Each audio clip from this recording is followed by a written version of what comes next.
Welcome to Pixel Theater, everyone in the world. I'm assuming everyone's listening to this by now. All of them. I am your host, Nick Noel. I am the DLC you purchased for this podcast, and my name is Ron Stratton. Ron's one of the microtransactions that you have to for $4.99, you get me in a fancy hat. You could grind for 3 hours and in order to get enough gold, or you could just spend $8 now and play the game. Why would you actually play the game? Come on.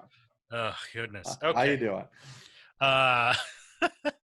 We should have. Are podcasts ever going to have microtransactions where it's just like, do you want to listen to the other host's audio? Just pay another $1. I mean, I wonder how, because Spotify does like the whole Joe Rogan deal. Like, so they have video, right? Obviously, I think, but it's Spotify. I don't know. I'm sure there's something. I do want to briefly go on a tangent here before I talk about what this podcast is. I can't stand kind of platform specific podcasts. I find it so annoying and so anathema to the medium. Yeah.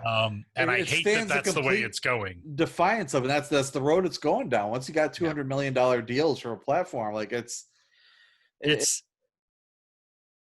kind of like the direction YouTube's gone in is atrocious. I was just talking to a friend about this last night. Like YouTube, even going back, 5 or 6 years, felt like, I don't want to say level playing field, but it felt like if I dedicated the time, I could at least recoup costs on something. Mm-hmm. I'd never have the fan base of like some of the legends in the field. I'm not an influencer, but you're no PewDiePie. I'm not a PewDiePie, but if it's also because you're not a racist, so that's that good. Helps too. That guy's such a douche. But now it's insurmountable. Like, there's no way you could. Like, I couldn't start uploading to YouTube right now and see a dime. Like, it's just not. It's structured completely against what I thought was the common element about it that made it so unique. Was like anyone could do this. But I just get like, I follow so many people I really admire, and I think their work ethic's great, and I like their output. And I watch more YouTube than I do. I don't even have cable. I just watch YouTube. And I'm paying for so many different individual apps, so it's more than what cable would cost. But I frequent YouTube so much. But even then, there's like a pit in my stomach, at least in my world of like video games, but especially camera equipment. So like a new drone will get announced, and I can just flick down on my phone, and it's every single thumbnail, and it's like each one's like, look what they sent me, and I get it for free, and it kind of sucks, but it matches my couch, and it's like, it's just gross. So I can't, like, you're morally, ethically, I don't believe you, because you're given this stuff for free, and it's just grossing all the Photoshopped similar thumbnails. I'm just like, I don't want to do this. And so to see like podcasts kind of start to do that too is a bummer. It's a huge bummer. It's one of the great things about the early days of the internet. Way back when. There was this very brief time where you could be a person that nobody knew, and you could get an audience based on just doing a good show. Yeah. I don't mean to lament. It is what it is. It's just kind of a bummer that like the last of the egalitarian, merit-based for the some part, platforms is again being overridden by, but who's famous already and has enough money to back Like I love Conan O'Brien, but fuck him and fuck his podcast. I was just about to say, I don't, someday maybe in the right circles I'll meet this guy, but like Jack Black's YouTube platform is just the perfect example. Like, he just kind of rolled out of bed like, hey, what's up, guys? I have a YouTube channel. Bam, 3 million subscribers, 5 million, 10 million, 20, and it's like, oh, okay, well, shit. And it's hard because like I don't even really begrudge him, because like it's hard to have worked that much and been that consistent and got enough of a fan base where you can translate and people automatically want to be for sure, get on board with it. It's just also but you don't fucking need it, man. We need it. It's not even like I want that. It's just like it used to be an everyman thing, like you said, and now it's just becoming the celebrities are doing it, and now all the attention goes to that, and it's like and it's, I don't know, we probably sound like we're like got sour grapes or whatever, but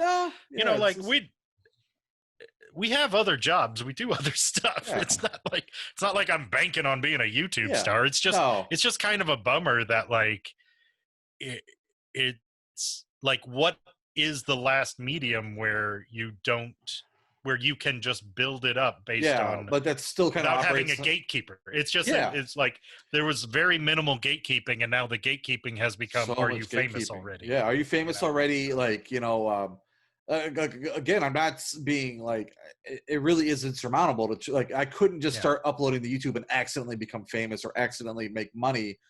Like the odds are so stacked against you for that. It's just like, selling a hit movie, or not that you ever had the chance before, but just so many people just like the consistency of uploads made them stars. Like, oh, that's garbage what you're making, but you do it 5 times a week. Now you have an audience and you found your people. And like right now you can do that still, but the corporate cut is so huge you won't see anything. Like, and that's this is a bummer. I just remember, you remember Epic Mealtime, like those guys.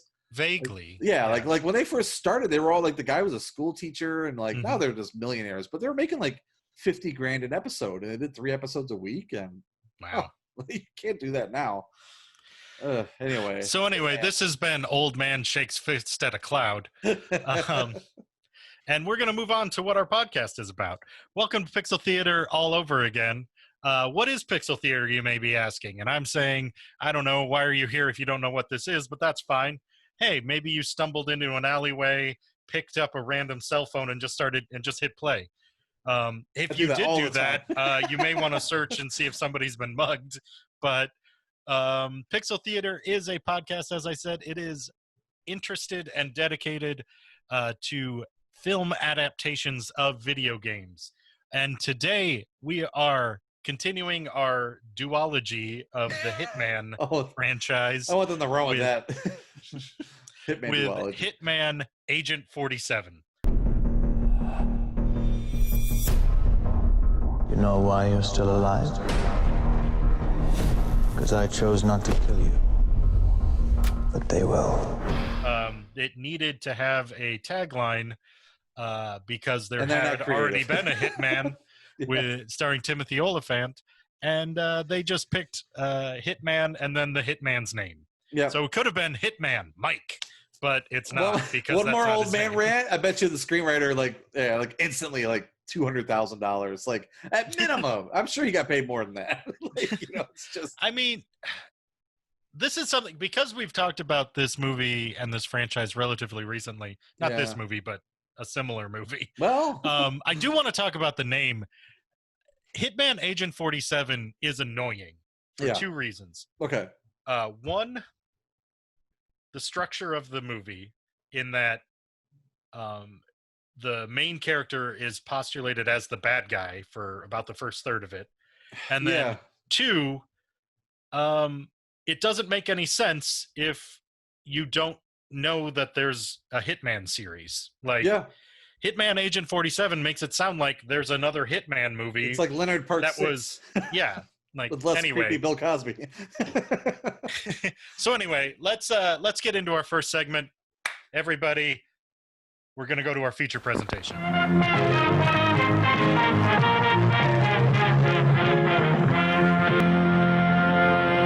So, Ron. Yes, we already started talking about it. We just couldn't contain ourselves. But what are your thoughts about this movie to begin with?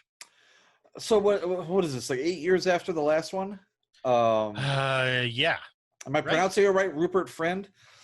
It sounds about right. Rupert Friend does sound like a puppet that is on a it sounds BBC like a show. It's like a teddy bear. Hello, it's Goggles and Rupert Friend. Rupert Friend's going to tell you about the economy. I'd watch that too. Hello, children. Today we have Prime Minister Boris Johnson on the show.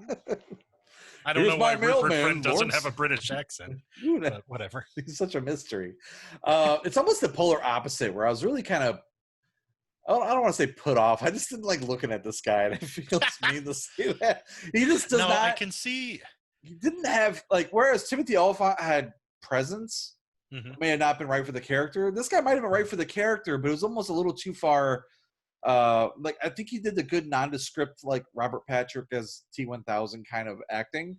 Yeah. But I just didn't take him seriously. There was something that I was like, I think I spent 5 minutes going, like, I didn't want to look at my phone, but I was like, is this Mr. Bean's son? Like, there's a Mr. Beanness to this where I can't take him seriously.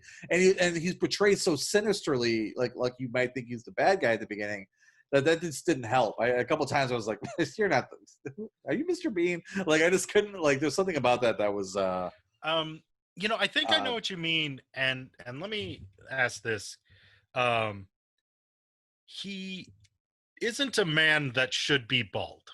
Yeah. Like, it doesn't.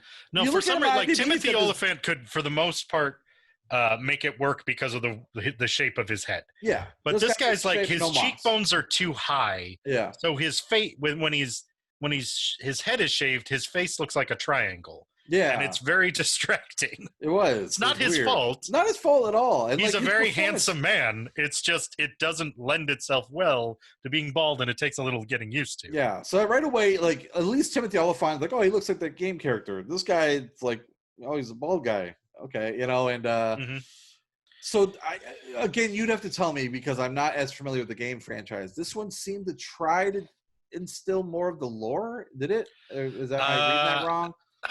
Did it try to be more like the games? There were parts that were like, I don't remember there ever being a thing called the Syndicate, but also I could be mistaken. Basically because every game has a different secret cabal that is trying to kill the ICA or take over the world. Well, I noticed Diane is the same. Like, there's a Diane in each of these. So is that always his contact? Yeah, that's always his handler. Okay. She's usually a British woman. Yeah. I don't remember in this movie what Diana sounded like. Yeah. But not that that's a big deal. I'll also say, you know, so like if you picked this and said like this is the plot of one of the Hitman games, I wouldn't be surprised. Yeah. So it does seem like seem like there was feedback loop. As far as like, we're going to make the same mistakes, but we listened to your criticisms on the last one. It's interesting though, because the last one I was trying to think of when we did that episode, but you know, it's like kind of like Desperados. There's that kind of mid 90s kind of action movie that basically Hitman, the last film, felt like a movie, whereas this one had that gleam of, oh, this is really good Uwe Boll. You know what I mean? Like, there's something about the budgetary cut. There's a flatness to it. I don't know how to describe it, but it didn't, like, the last one felt like a movie. This one is obvious it's a video game adaptation. Like, there was it was a silly movie in parts where it didn't mean to be silly. I guess I can see what you mean, and there's certain things that I appreciated that I didn't think I'd appreciate, because usually I don't like when they feel it's necessary to explain all the game mechanics and put that into the real world. Yeah. It's just like, well, okay, obviously there's certain things you do in a video game in order to make it fun for the player that you don't need to do in a movie, because we can see it and people can talk about it. Yeah. And we're not trying to like experience it. But at the same time, like, explaining how you're able to perceive certain things in the game that don't make any sense, like, you know, you can go into a mode where you can just basically see through walls, kind of. Yeah. And then them explaining that as just heightened senses and heightened intelligence and that stuff was like admirable. I thought they did a good job with that. I appreciated that, and I'm also glad that they didn't do it visually. Yeah. Like, they didn't try and make an overlay, like a Daredevil thing of like, well, this is what he's seeing. Yeah. They just let it play out. They through did it actions. well enough. Yeah. To convey and that may have been a budgetary reason, but I think it worked out. Yeah. What was the budget? But I can see what this one was 35. But if you think about it, the last one was 24, and it was like almost a decade later. It's essentially the same budget, or if not a little bit less. Yeah, it's almost the same, almost a little bit less, because it feels like, sure, it's more money, but yeah, it's less because it's almost a decade later, and it probably went to other things, because there is an overall cheapness to it, despite, like, you know, there's some CGI, but that's where it gets kind of silly, like the shooting of the engine. It's just like, the physics are almost off. It felt like a video game. It was like, I'm going to melt for some reason. Physics, you're right. like the physics felt like Hitman physics. Yeah. Where it's like, well, we're gonna make this happen because it's cool that happened that way. Yeah. Even though it doesn't make and any that's sense. fine on a PlayStation 3, but not in a movie, you know. And I will say, like, I can see why people wouldn't like this, but there's that part in the movie where they're basically doing the training of like, yeah, so like one of the characters is, you know, is Agent 47, and then another one is kind of like another agent type person, but she doesn't know she's an agent. And he does like a training mission of like going through this airplane hangar or this airplane manufacturing plant. I don't even know what it is. As these like soldiers come down, and it felt like a level of Hitman. Oh, like, that's cool. Yeah, it absolutely felt like you're sneaking around, you're killing them with weird weapons, trying to be silent. But if you don't care about that, if you don't like, because you've played it and think, oh man, it's so cool to see them doing something like that, it would feel stupid. So like, I can acknowledge, like, from a outsider perspective, like, well, this is a why this doesn't look cool. I'll give you credit. Like, I thought it was fun. I didn't get a read on that way. I could see where maybe someone would, but I thought it was fun too. I was totally on board with that without making that connection to the game.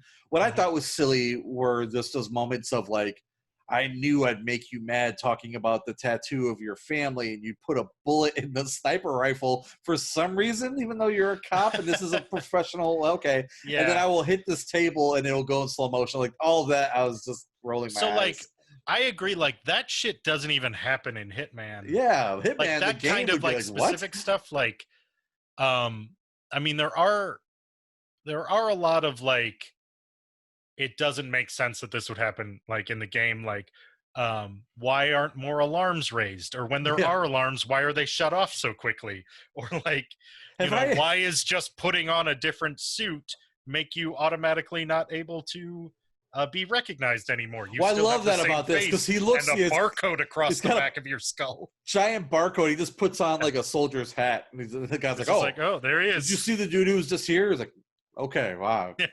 So strange. So those kinds of things like did feel like a video game, if not necessarily this video game. Although at the same time, they do have like setting up weird causal things, like making somebody angry or scared, or making somebody go somewhere in order to have another event happen.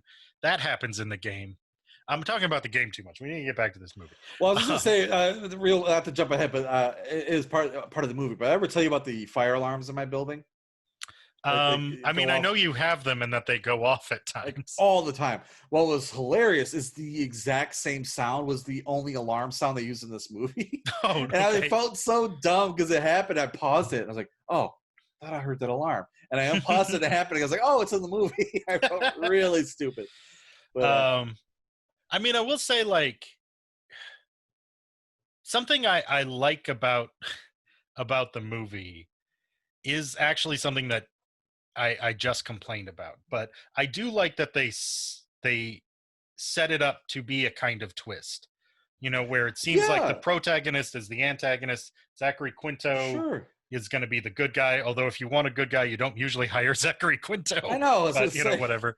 I guess the closest he gets is like Spock. But but it does like feel like they're gonna set it up. But then like the weird video game terminology that they use. Yeah.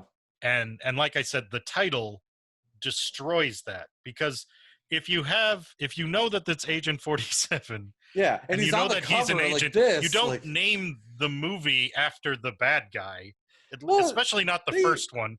And again, no good organization has ever been called the Syndicate. Like, it has never existed. Like, he should have been called like the like, Red Balloon Society or something. Like, well, they never get that right, though. Look at it was a terrible movie, but Terminator Genisys, the redeeming factor of that would have been that John Connor was the villain, and that would have been a nice twist. But it's on the poster that he's bad, and the one with Christian Bale did the same thing. Like, oh yeah, by the way, he's a cyborg. Come see this movie, and it's like, hey, we would have liked that. Even Terminator 2, the best of the lot. Like, if you could somehow show that to someone in a vacuum, and they never saw any pop culture references to it, you would think that Arnold was the bad guy again, and like, that's really cool the way it's structured. Yeah, exactly. They did. You know, I completely forgot about the Terminator twist, where I'm sure they gave it away in the trailers. But oh yeah, because the way the movie's structured, totally, you don't know he's here to help John Connor until about a third through the movie. I think when he says, "Come with me if you want to live," that's why it's a big deal. Yeah, it would have been so cool. But I think even the first trailer before the movie came out was like, "He's doesn't back, yeah, and he's good" or something. It's like, doesn't it start with "Come with me if you want to live," and it's just like, okay, so I guess he's not the bad guy anymore. Yeah, cool. Okay, cool. I guess. And this has that same thing where I really did think. It kind of worked on me where I thought he was going to have a turn. For a second, I thought he too, thought he was doing something good, and then it turned out he was doing something bad. Yeah, and he was going to figure that out. But the fact that the twist was actually he knew he was doing the right thing the whole time. It honestly it shouldn't have worked, but it kind of worked on me. That's good. And that may again just be my affection for the franchise as a whole. Sure. Yeah. I mean, I again, like the twist I could see coming a mile away, but not. But I am agreeing with you though. Like it was obvious. Like to me, it was obvious that Zachary was going to be bad. But I thought, oh, maybe the agent will get some info later and he'll turn and help her, or it wasn't so much like I thought he was the villain per se. Maybe I just thought he was mistake. Whatever. Yeah. Yeah. I don't know. It's sad. Like. I don't want to say this is average too. Maybe there are bits that are done better. I think I was just pulled out of the movie by.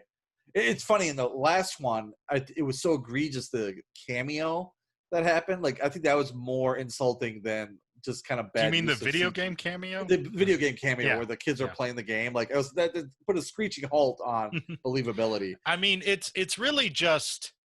It's a telling, not showing movie or moment. Yeah. Like, although they're like showing it at the same time, it is literally like he's the game instructions or but weird. that happens in tons of movies. Yeah, and true. It never really works.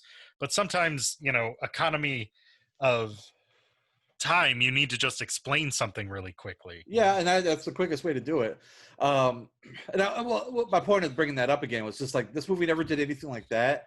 It's just some of the far-fetched stuff, like the bouncing the sniper rifle is like, come on, like little things that were just a little too much for me to believe. Like if it was in a Prince of Persia movie, oh, okay, that scene makes sense because he can do the reverse time bit. But like, no, it's like, why is everything rippling and moving in slow motion? That doesn't work for this scene. Why would the cop put a bullet in the sniper rifle and point it at him? That was weird. That's like always the parts in movies where it hinges on the person acting the exact same way that the main character or whatever wants them to and doing the exact same thing you want them to do. Like doesn't make any sense. Like that always drives me crazy where it's just like, okay, well, obviously I'll get locked up. He'll bring my sniper rifle in. I'll piss him off. He'll put a bullet in it. Yeah.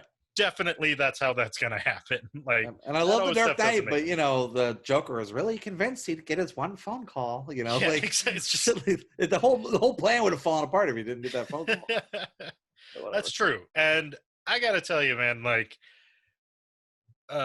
there are people who are just brought in like for being drunk in public that they don't give the fucking phone call to for like a while. That guy was not getting a phone call, not in post Patriot Act USA. No way. Exactly. Like, oh, known domestic terrorist, the Joker.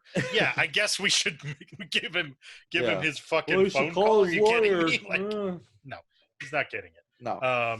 It is, it is still a good movie. I'm trying to find the guy's name. So in both of these movies, we have our second showings of a couple different people who've been in other video game movies. Yeah, I know you're talking the girl's dad.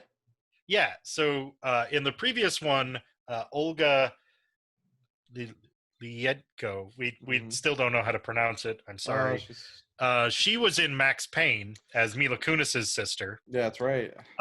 So that's cool. And then, oh no, it's another impossible name to pronounce. Yeah, I was gonna say I know his name, Hines, I think, or I think that's saying it right. Kieran Hines? Kieran, something like that. who was also in Game of Thrones. As another thing we were talking about earlier. He was in Ghost Rider 2, which I always think of. Oh, he's been in a couple. He's been in a lot of stuff. But he was in, I think, Tomb Raider 2, right? Yep. Cradle of Life. He was the bad guy in that one. So he's very into, I guess, playing video game scientists. The check clears based on these two examples and nothing else. So that's kind of interesting. I imagine that these are paycheck movies, but I think he did a good job. I never saw anybody slacking. I will say, Zachary Quinto's always good. Like, this one does actually answer some of my criticisms because I wasn't familiar with Rupert Friend. It was kind of a more nondescript lead. I just don't think he was right for the role. There was more, like, I really liked the cast in this. Everyone did a good job. Like, every role was played well. I just think it just got a little too silly in some of the set pieces, and it's still guilty of. And the more of these movies I watch, and I say that I'm bored, I'm like, am I the asshole in this equation? Like, but I just don't. I look at, like, I love watching the John Wick movies. Like all three of them I enjoy. I think the first one's the best, but they're all great. It just connects, like, everything falls neatly into place, the music and the rhythm of everything, and both of these movies didn't have any rhythm to their action pieces, and so I'm just like, okay, I guess I should care. But there's like a moment where he slides forward and pulls out the two pistols, and it's in slow motion, and the cut of slow motion is too long, but she slides on the floor behind him and she's pointing a gun and she never fires it, and then the next cutaway is her standing up looking at it and going and throwing it. So it's like, did she slide and realize she had no bullets? There's just weird choices like that. Just were like, oh, that's odd. I think you can probably see, like, it. My guess is it suffers from a lack of either time or money to highly choreograph them. And then with John Wick, Keanu Reeves has been doing this shit for 25 years. Like, he is, I think, a trained martial artist. Judo expert, like, trained efficiently in the firearms. Like, he knows how to do this shit in his sleep. Yeah. And I doubt Rupert Friend has been doing that as much, given that before this, his most notable role was young Victoria. I don't think he does. And it's not, he's an actor. He doesn't have an actor. They should have given more time or gotten a different choreographer or something. So I agree with that. But at the same time, the pieces as a whole don't work as well as, like, a choreographed piece. But the individual fight scenes, some of them, especially the one on the train tracks, I thought, where he was fighting Zachary Quinto, I thought did really well. Like, I saw, like, these very, like, direct, powerful, like, interesting kind of, like, fight choreography. It's hyperkinetic, but it was cool. It's not as egregious as other Hollywood movies can be, where it's like, let's cut around the editing because these guys can't fight. Like, there were some good, solid exchanges in there. And that's another part that I would almost degrade the movie for the silliness of, like, how come I saw him get shot 4 times? Like, he's got a liquid nano mesh of titanium skin. It's like, well, none of that makes. You just said a bunch of words, but it was kind of cool and, like, really engaging. Like, oh shit, how does he fight this guy? Like, he just stabbed him and it didn't matter. He broke the knife. Like, that stuff was really cool. And that exchange of fighting in that train station bit was sweet. I like that a lot. That was cool. You could see them trying to do something. Yeah. And it may be just, like, the need for the amount of action pieces that they felt they needed to have got in the way of them telling the story as much as they wanted to. I think there were cool parts, where they're talking about, an agent's asset isn't their body, it's their mind. And then talking about, his ability to basically outthink everybody, I thought was really interesting, and something that's more indicative of the character. Like, like I've said earlier, the character, you get the impression he can fight, but, like, he almost never has to. Yeah. Like, because the idea is that he's doing it in such a way where you don't. If you have to, you fucked shooting, up. It's the game over. Yeah, you messed up. It's a bad shooter game, and like, you'll, especially in the later ones, you die very quickly. Like, there's too many people overwhelming you, and there's also nowhere to go. Like, you can't escape from it's not a sandbox game. You can't escape.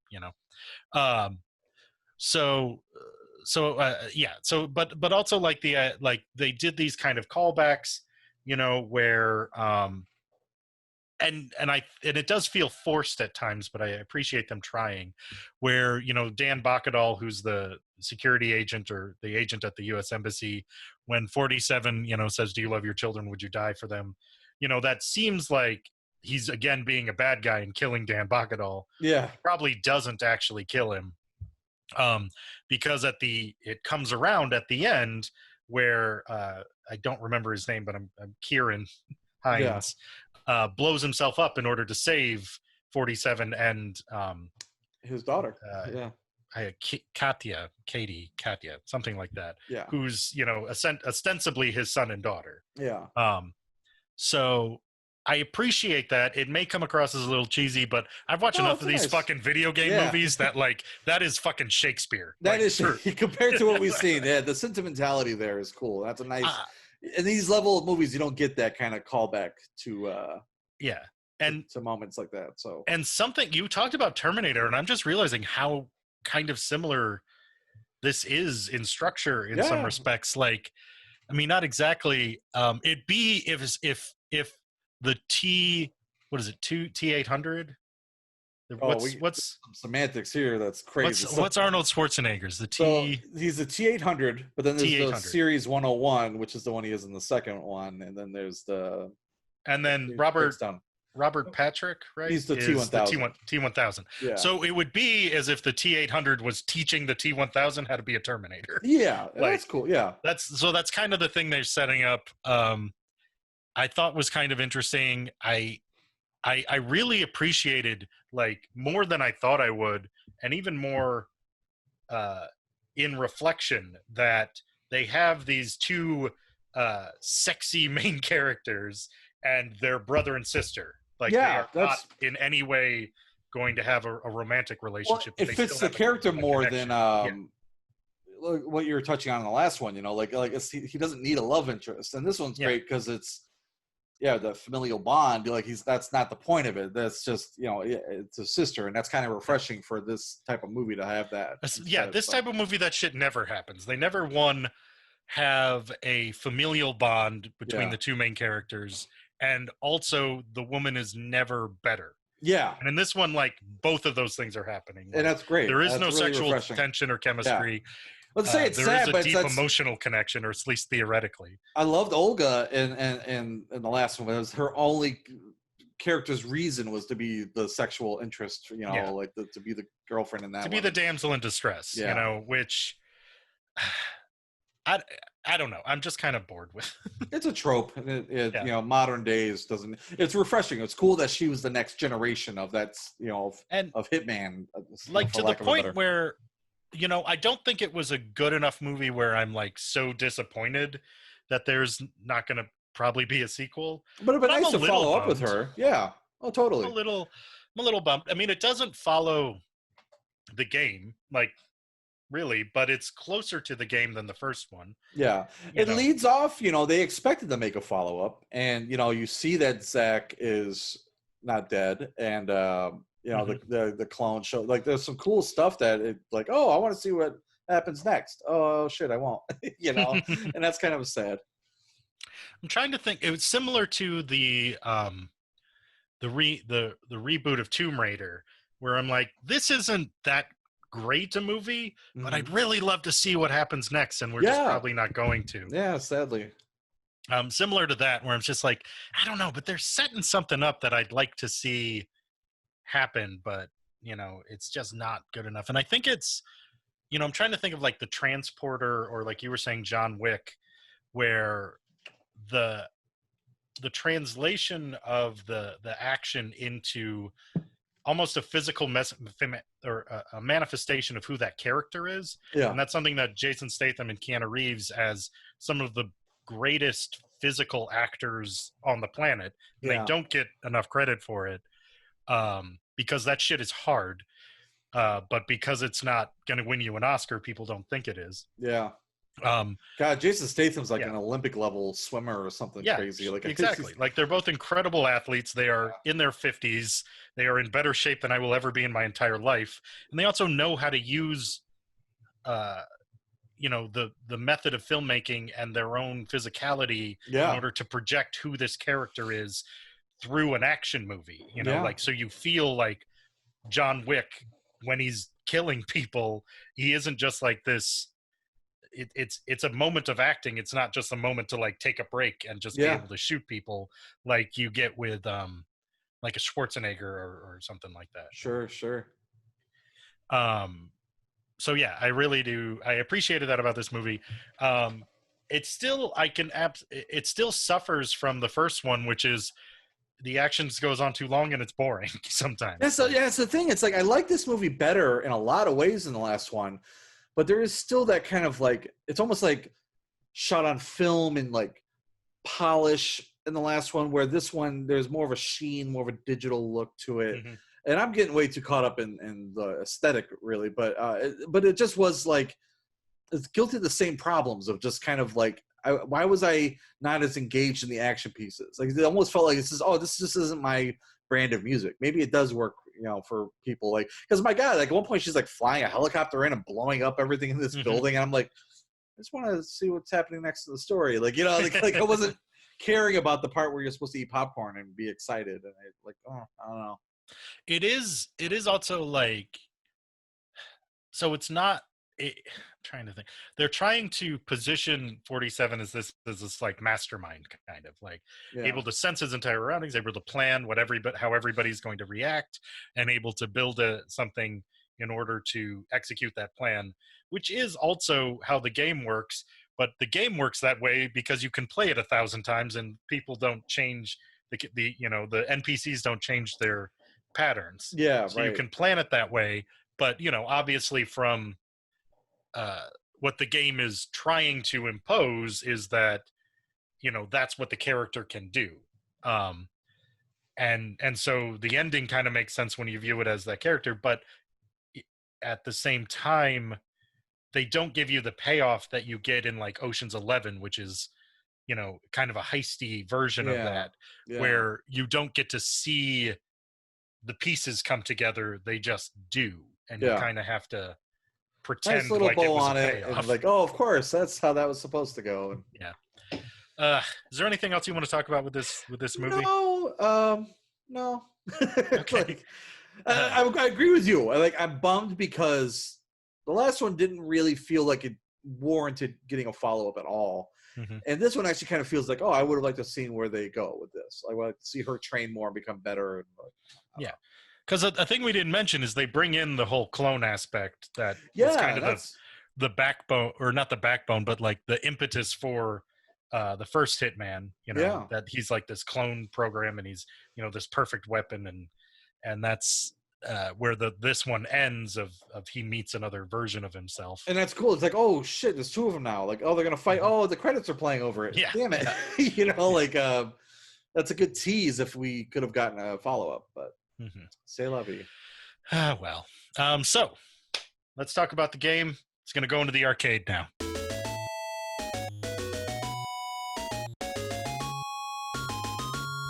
So we've talked a lot about this game in the last one. So I really just wanted to briefly touch upon the reboot, because games can never just end. They just have to keep going forever. And then eventually they get too convoluted. So let's just start them up again. Yeah. Aren't they also doing that to Crash Bandicoot? It's interesting with Crash Bandicoot. Crash Bandicoot got a kind of trilogy remaster that is very good. I thought they did a great job, but now they've like gone off and made a 4 based off of that remaster. But it seems to be the same world. It's sad because I was so excited about it, and I bought it, and I was like, wow, this is great. And I played like 10 minutes of 1. And 3 is my favorite, and I haven't even booted up 3 on there yet. But I'm me, and I just buy things, and I don't play them. So just to have them. But anyway, so, this game has kind of taken the chapter kind of approach where you buy individual chapters as they come out. You can buy individual missions, and then eventually you can buy them all as one contained game. And yes, like fundamentally that's a cash grab, but and I don't know the value of how much this adds up to what the full game ends up being, but like people went nuts when the Xbox launched and Killer Instinct did this. But it was like, hold up, this is a free game that rotates a fighter out every couple of weeks, and you could pay per. But if you were to spend all your money on every available option, it's $60, which is what the game would have cost. Like, so they're not ripping you off. But that caveat being introduced, I think this game was a lot more. I think it was like X amount per level. Like, I think to buy, I remember seeing like, get the Hitman collection, $110 or something like that. So, but then I think the value you're getting per, like, you're probably getting a lot of game for that. But so that is a lot. I think they've got at least 2, if not 3 full games out now. Yeah. I think they're usually six levels, maybe 7 levels per game. Okay. I've only played the first one. I enjoyed it. I enjoyed it more than probably the last Hitman game, which was a very much like linear, kind of like all the things were connected, but you were like the levels were much longer. Sometimes, and you were more like, it felt more like and it's not right to call these open world, but there is a lot more of an open world design to it, right? Yeah. Like, I mean, not exactly, but it's just they're bigger and it's more stealth based. It's not as focused as like planning this hit. You have to like get around everything to find people. Was it Splinter Cell or there was some game where it was so stealth based, and you had like a little camera, and you could put it under a door and like Splinter Cell. Splinter Cell. So it does feel more like Splinter Cell. Yeah. But not a good Splinter Cell. Yeah. So like, I just remember being intimidated by it. I was like, oh my God, there's too much. I got to worry about these party goers. I got to get on the yacht, but then the guards, and then like, I got to get the chef, but the chef's missing a knife. I got to find the knife and put it like, and I just remember being like, this is fun, but I got shit to do. So I think I can see why they made it bigger, especially if they're going level by level. Because I think the idea is you replay this like 40 times. Yeah. You get it done once, you go back, you do it a different way, you go back, you do it a different way. Tons of variety. So they made them huge, but for me it was who's used to, again, like my favorite one, 2, where it's like, here's 8 guys kind of wandering around, you better be careful. Yeah. It can be overwhelming. I wish they would just it's a lot more timing based. Like there are things that happen, like if you don't get to them in time, you just lose that ability. Sure. And at the same time, it also spoon feeds more things, so you can like you pick up information, and then it will tell you, hey, do you want to track this? And if you track it, it'll tell you, go here, go here. Yeah, go here. yeah, I've seen it's that. Just like, and I feel like you could get caught a few times and then just kind of hide, and they'll go, oh, yeah, I can't remember what we were doing. And that's always that's been kind of the way Hitman always is. But, okay, but I just feel being a lot more aware of it in that one. I wish they would do like a 1-to-1 thing, like this Tony Hawk remaster. I think I brought it up when we talked about the first one, but I love that it's kind of like a gorgeous, retextured, beautiful, modern game, but they didn't change any of the code. So like every mishap and every design flaw that was in the original game is there and present, you know. So it's like, give me Hitman 2, just make it 4K and pretty, but I want those old school play mechanics, you know. Like it doesn't have to be this huge world. Just give me those 8 guys. I'd really love to be able to play it now that I understand video games better, and what their limitations are and what they can actually do. Because like when you're playing Hitman and you're not used to, you know, a game that responds to your choices or allows you such freedom of choice, even in a confined area. Because I think this was around the same time like the first, like GTA 3 came out. Like, you know, the concept of that was like open world, and this is like not open world, but open. It's not on rails. You know, you can go where you want. Like you've got control over how you want to play this level in a way that you never had. In the way like I never had with like GoldenEye. GoldenEye, you just go and shoot everybody, just murder and then them. you're done. Doesn't matter if you're caught. It doesn't matter how you approach it. You don't have to like, you know, you can't even really aim all that well. The gun will just kind of aim for you, like that. I just for briefly, like I'd forgotten that about GoldenEye, that there isn't, two planes of movement. Yeah, right. Like, it's funny because I always emulate it now. I legally own the original game, but I play it on everything, and it's so funny because I always play it on like an Xbox controller, and it's always like, oh, this feels weird, but I forget it's just that one analog stick. Like that's what you're used to. That's how the game was designed. It feels really strange, but anyway, to get back to this. What were we talking about? I'm sorry. No. The only thing I wanted to mention though with the Rita ranks is because they've added more stuff. It also doesn't feel as much like you have to keep going, and it makes it feel more like a spy game, because like it's not just assassinate people, but you also have to like pick up some documents or like sabotage a virus or something. Yeah. And it's like, well, he's not a spy. Like he's a hitman. It's in the title. Yeah, exactly. So I can appreciate why they did that in order to allow for a lot more replay, sure, and a lot more time. But it's not the kind of game I want to play, and it's not necessarily their fault, but it is a little bit of a bummer. Yeah, Ron, you mentioned last time that you'd played the iOS sniper. That's what I was going to this. But the most I've played out of anything in the Hitman, this is so bad, is the sniping game for the iPhone they released. Sure. It was really fun, though. I liked it a lot.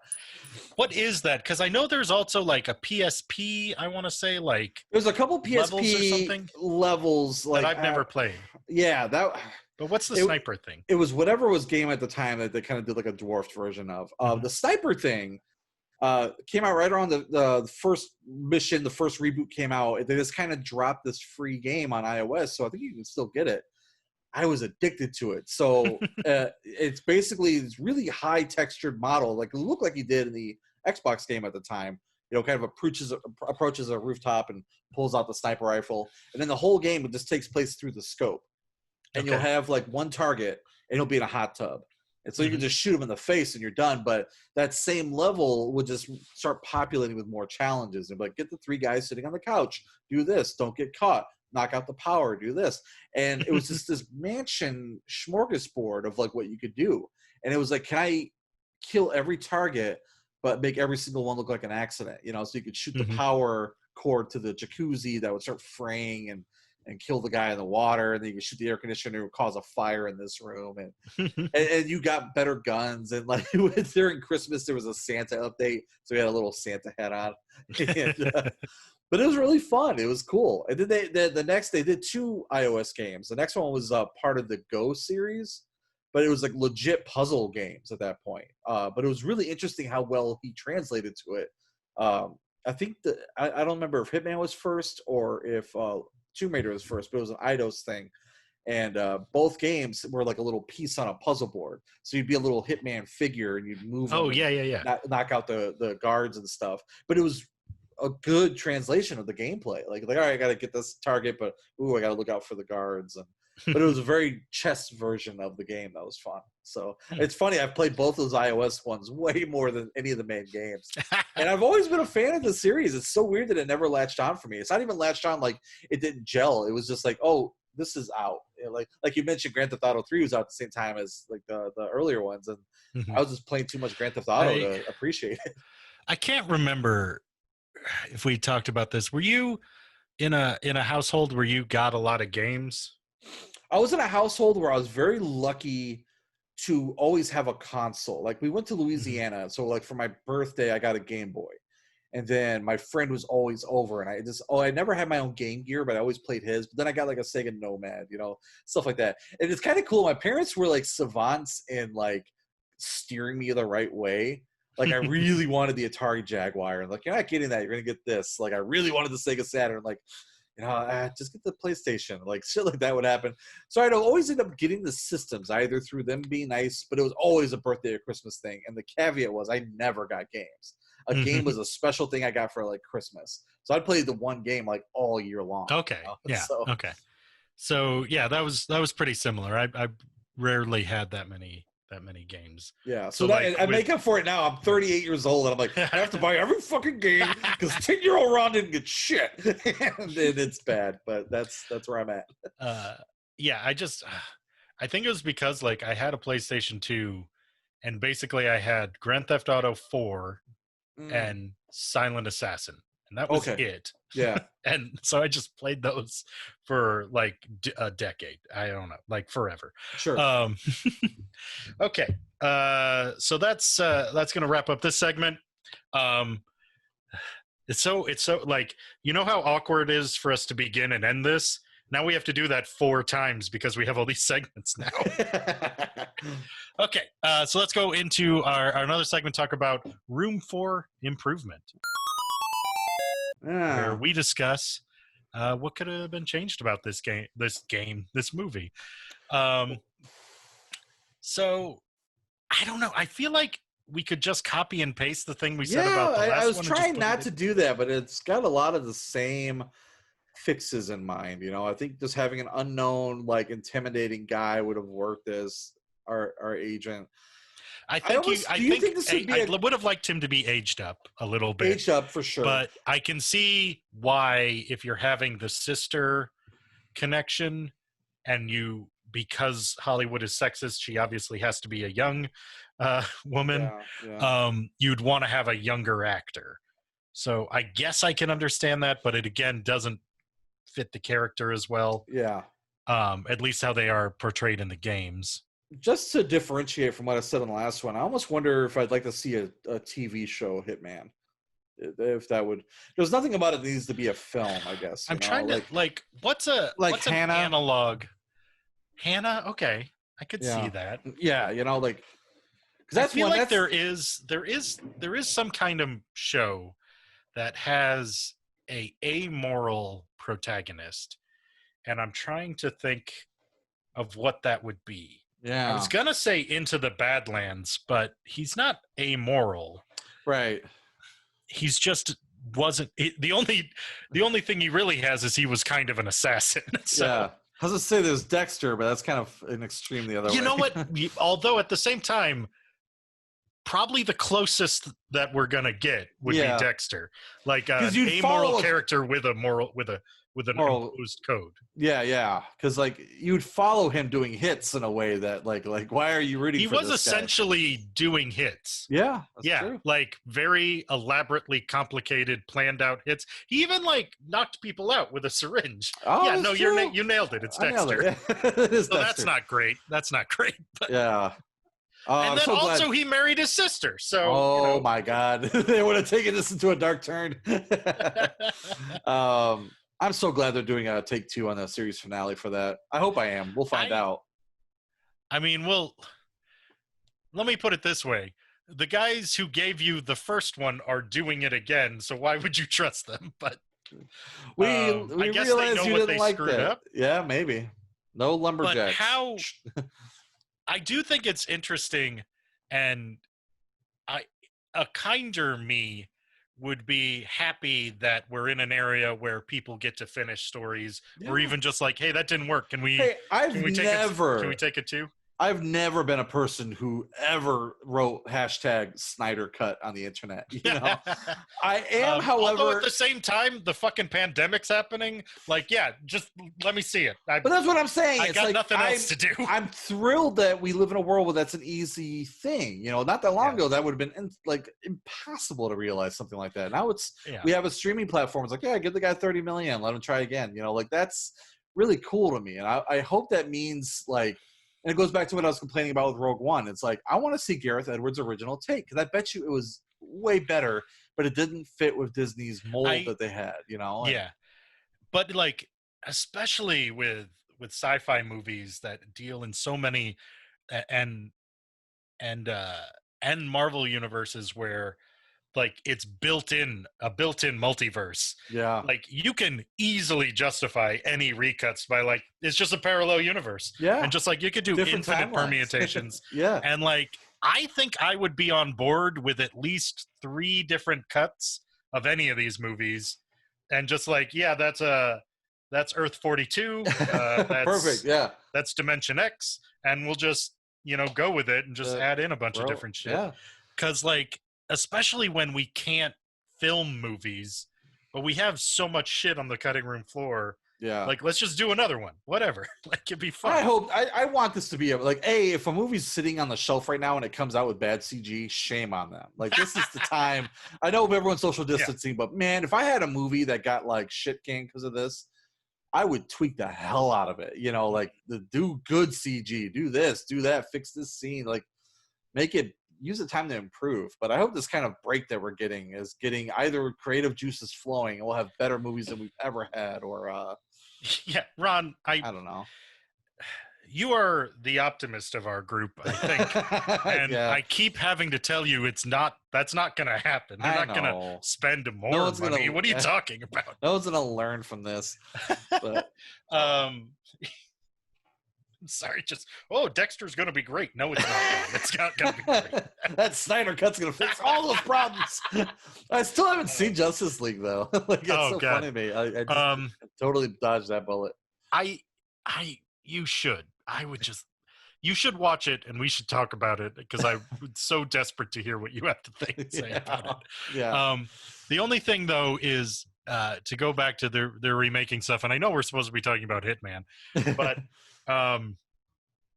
it just pisses me off, because if this was happening, but it was 20 years ago, or 15 years ago, I would be getting a second fucking season of Firefly. Yeah. And I'm just never going to get it. I know, dude. It makes me so sad. It's so sad. And, like, could they even do it? Let's say there's a magic phone call. HBO Max wants 45 episodes. Could they make Firefly now?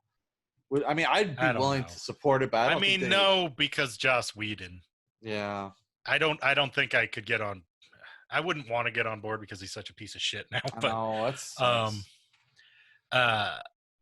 but that's why I'm saying I wish it was 15 years ago before I knew all of that. Yeah, but that's what's nice now. It's like, you hear something gets canceled, but it's not like, oh, that's gone forever. It's like, oh, there's a chance that could be revived here or there. Or we have to talk about this movie because we still have one more segment, and we started this with like, hey, at least it won't be as long as the last one, and it's definitely going to be longer. Well, I'll wrap it up by saying like that I'd make it a TV show, and that's all I'd change. Okay, just change it. Just make it episodic and make it episodic.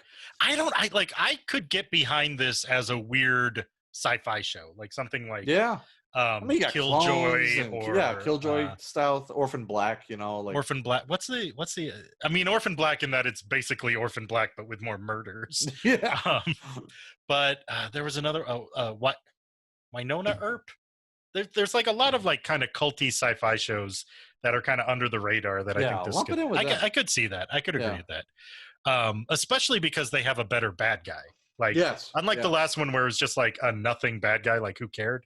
Like this, like you've got at least the Zachary Quinto character is a interesting bad guy. Very cool. Like, how do you kill this guy? That's fun. That's another thing about the Terminator. They literally like it's like he even wakes up like training the T-1000 who they're also fighting another T-1000 or something. Like it's kind of cool. Or it's as if John Connor was also a robot who needed to get trained by a Terminator. Well, he was the T-3000 in Terminator Genesis. But that makes me sad. See, Ron, I've been going for nearly a decade not fucking knowing that, and now it broke my streak. Okay. After Rise of the Machines, I was like, I'm out. No more. I'm not watching any more fucking Terminator things. You were smart. Anyway, so that's going to wrap up this segment. We're going to go into our next segment, but we have to give this a rating, Ron, because the internet thrives on a numeric value. Yes. So despite that we've literally talked about it for an hour, we have to tell people what we thought in a number. So how many Agent 47 clones do you give this out of 10? 6. 6, so higher? Yeah. Higher than the last one? One it's funny. Starting this, I would have gone with the first one higher, but I think I'm just being a photographer in that. I like the way it was lensed, and I like the filmy look to it. But there was more, like hearing you talk about it and really like thinking about I like their relationship, the brother and sister, and like I really think like it's sitting better than the last one did for me. Like after like oh okay, I could probably watch that again because I think the hand-to-hand combat was good, and I like Zachary Quinto as the villain. That stuff all really worked. I think I'm gonna give it a 7, and I say that if you like these games, you probably won't actively hate this movie. Yeah. And it never did anything wrong. It was just I wanted the CG to not be as silly. There was sillier stuff in this, but overall, it didn't diminish it for me. Yeah. Okay. So let's go into our last segment. Let's jump into the lobby where we just talk about whatever we want to talk about. Talking about some of that bullshit. What's going on with you, man? Oh, geez. What is going on with me? That is an excellent question, and one that I'm having a difficulty thinking through. So I will say I watched Addams Family recently. I don't remember if I've mentioned this before. Like the new CG or like the original? No, the old one with Raul Julia. Oh yeah, Christopher Lloyd. And it was soon after I watched Who Framed Roger Rabbit. It has just made me love Christopher Lloyd even more. That guy can fucking do anything. He's so wonderful. He's so great. Did we talk about on the podcast? I can't remember if I brought it up to you or not. The weird, creepy sexual innuendo in the second one of Addams Family Values. No, yeah. Fuck. Okay, so we have talked about. Okay, I was having deja vu. I was like, I know we talked about the creepy hand job jokes with Fester. But I can't remember. Yes, we already did talk about it. So now I have to come up with something else to talk about. So Ron, what do you want to talk about? What's going on with Mine is so first world problems. It's so sad. Some poor guy with COVID's gonna be like, you son of a bitch.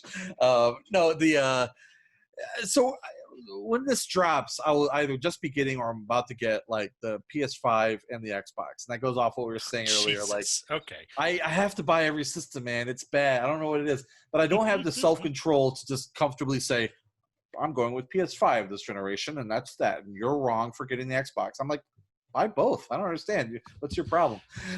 You do actually understand though why people don't do that, right? Yeah, I think so. But it's like that maybe people don't have $1,000 to just drop on 2 consoles. No, I understand, and it's a sign of a mental illness. No, I didn't mean to shame you in that you are a man of means. No. I'm not even saying that. I think even if I did, I guess fucked up priorities. Then maybe fucked up priority. I did the shit at Channel 10. Like Channel 10, I got paid so little. It's not that to throw that under the bus, but I didn't make much money. You know what? I don't even know why I'm being such an asshole. You have a hobby, and you are investing in that hobby because that's what people need to do. Well, yeah. That being said, I'm buying these systems without any games for them. Like the game launch lineup is just pitiful. Like Xbox lost Halo. Not that it was like, oh my god, I need to have Halo, but it was they lost Halo. How did they lose Halo Infinite? The internet said you're not done yet. Like literally, this game came out, and again, like my over optimistic. I'm just too much of a fan. It's not that I like everything. I just cynicism and negativity are usually it has to be egregiously bad for me to jump on like fuck that thing. So then Halo Infinite came out and my brain went, that doesn't look very next gen. Look at those textures. And I went, I like games though. My other part of my brain said fair point, and we just kept watching the trailer. So nothing really looked like, oh, you need a new system to play this, but it looked fun. And the feedback was just put it back. You're not done yet. So it went from a launch game where like there's bags of Doritos with like put in this code to unlock this. It's like, no, this ain't coming out for like a year. So it'll be like the end of spring at the earliest before we see it. So that being moved, like there's like a new NBA game, which I just obviously don't follow. And like a new Assassin's Creed, which is a series I never got behind. And then the rest is like, so there's 30 games. Not a single one interests me. And on the PS5, there's more new content, but there's like the game I'm excited about and the one I picked up or pre-ordered is Spider-Man Miles Morales, which is going to be awesome. But it is kind of by nature like a DLC extension of a game I already played to death 2 years ago. So it's like, it's kind of weird. Do you think it's very similar to the PS4 Spider-Man? Well, if the one I pre-ordered gives you a remaster of the PS4 Spider-Man, which is really bizarre because they recast the guy who played him. Like, it's a whole weird debate with that. It's like and everything that they've shown, the lighting looks worse. So they say it's a better character model, but it doesn't look as good as the one I just played. So I don't know. That's weird. That is weird. So yeah, I don't know. So that's just my thing. Is like, maybe it's a wake up call that I don't need to buy these systems. I'm most of my gaming right now is on the Oculus Quest, and those games, they don't look anywhere near as good as what's on these new systems. So maybe I can. When you buy the new systems, do you sell your old ones or do you keep them? I used to keep them, but like, it's such a hodgepodge. Like, my brother has my Dreamcast, my Sega Saturn's at my parents' house, I think. But I I bought the Xbox One X, and I had the Xbox One, and my friend Louis wanted an Xbox, so I just gave it to him. And I tried to do that. That's nice. Like, so hey, if you want an Xbox One X, I'm not doing anything with it once I get this. But I might put one of them, like the PS4 Pro. I do play a lot, so I might put that in the bedroom and then play the new systems. So I'll end mine with just a small recommendation, I guess. In that I recently watched, and I actually was texting you on Facebook Messenger about it.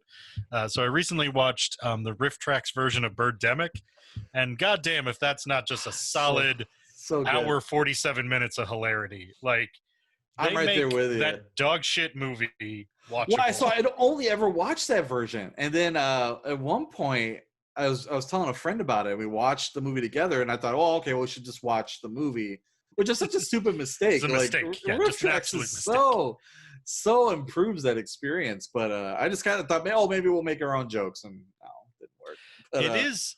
I do find it hilarious because, if you just look at the movie, it's every mistake you make when you are just starting to figure out how to make movies. Oh, totally. And it's also every mistake everyone made in Hollywood, and then everybody was supposed to learn how not to do this anymore. But it's just like, if we don't show them getting into the car, how are they going to know they were in the car? Yeah. Won't it be jarring? That's a big independent movie thing that I don't know how to describe to people, but it's like staging, I guess, for lack of a better word. There's movement in the frame that tells you this is a movie. And awkwardly, everything they do in Birdemic breaks every rule that I have of what makes a movie, I guess, cinematically, as far as movement. This our lead guy is so it's just weird, and just their dancing scene. Like, what I find crazy is the two leads in that movie have other acting credits. Yeah, that's wild. Like, not even just 3, like a lot. And I don't understand I don't understand that either. That feels like the type of movie, if I got hired on to something and we were like a week in the shooting, there'd be like a knock on my trailer. Like, listen, we found Birdemic. You're fired. Like, it would not work. Like, I wonder, like, were they all on board, or did they just hope it had never been seen? Because, like, the thing that drives me wild about that movie is I looked up the budget, and it's $10,000. Isn't that nuts? So there is no way anyone got paid to be in Birdemic. No. That was all for credit. I'm almost positive it made more than $10,000 because Sci-Fi Channel bought it to show. Yeah. Rift Tracks had to pay them something. Did you watch the sequel? No. Oh my God.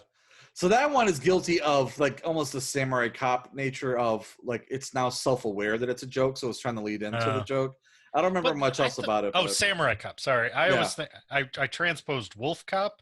And I was like, Wolf Cop knew what it was. Wolf Cop totally knew what it was. No, Samurai Cop recently, very like in the last 2 years, did a sequel. They brought back the original guy, and Tommy Wiseau's in it, and it's futuristic and it's fucking awful because they're in on the joke, and it's still horribly executed, but now they're like, see, we're bad, like it doesn't work. And Birdemic 2 kind of did that too. There was I haven't watched it, but I heard the How Did This Get Made version of Velocipaster. Oh God, I I think they kind of had the same criticism where it's just like, it's like it kind of knows that it's bad, but it like also doesn't know that it's bad. It's like sort of winking at it. It's trying to wink, but it's still inept enough that it's failing. Yeah. Like that's a weird one. That reminded me of almost like Peter Jackson's early efforts without the skill, you know, like Velociraptor was just like all over the map. And it's kind of interesting some of the stuff it does in the third act. And even saying third act is kind of silly, but the end. There's some funny stuff in that. Like I remember watching it ready to really rip it apart, and I'd never watch it for like my own amusement, but it was kind of charming. I can't remember what it was about it. It was just silly enough that I was like, okay, this isn't Wolf Cop, but nothing else really is. But yeah, what a silly movie. Alrighty. Well, I think that's gonna wrap up this episode here.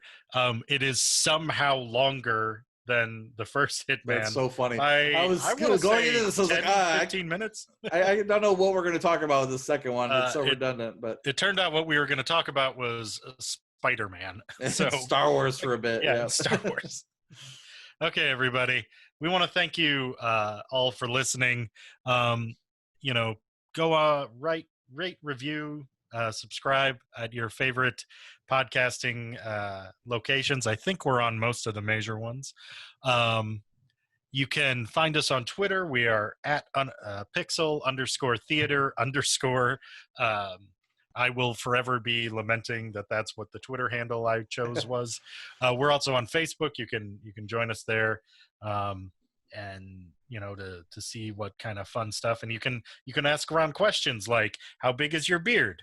Where I'm gonna get the shirt or the ruler. We're gonna work on that. Like we can do a countdown to how long has Ron had this console before he's bought a game for it.